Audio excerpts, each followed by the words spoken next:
Permettez-moi d'abord de parler des points qui me sont importants dans ce qui a été dit. Il y a d'abord la paix et la sécurité. Laquelle paix et sécurité va amener la stabilité et donc une atmosphère propice aux affaires, aux investissements. Ensuite, les points que je trouve très importants ici, c'est ceux qui concernent l'éducation, la santé et l'agriculture. Parce que c'est avec le peuple congolais que nous allons développer le Congo. Il faut que le peuple soit éduqué, il faut que le peuple soit en bonne santé, il faut que le peuple soit bien nourri. La sécurité alimentaire, c'est important.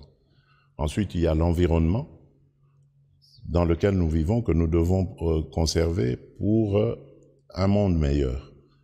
Et enfin, vous avez parlé de l'industrialisation, donc le domaine dans lequel nous avons plus travaillé avec la Chine, dans lequel la Chine a beaucoup investi, les entreprises chinoises ont beaucoup investi, qui font d'ailleurs de la Chine le premier investisseur en République démocratique du Congo. Eh bien, là, ma vision, elle était celle de dire, nous avons envie maintenant de cesser d'être ou de cesser de servir de terre d'extraction uniquement. Aujourd'hui, il est plus que temps de transformer les minerais qu'on extrait dans notre pays en République démocratique du Congo. Cela va donner une certaine valeur ajoutée et surtout créer de la richesse en République démocratique du Congo et de l'emploi. Et la Chine, là aussi, a accepté de nous accompagner dans ce que nous avons appelé l'industrialisation de la République démocratique du Congo.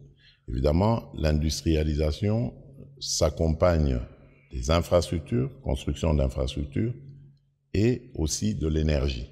Ce sont deux grands défis que nous voulons relever dans les 10 années qui viennent, et la Chine s'est positionnée pour nous accompagner, ce qui fait que nous pouvons dire que notre coopération, notre partenariat ne pourra être que gagnant-gagnant à l'avenir. Ainsi, nous pourrions corriger les erreurs du passé.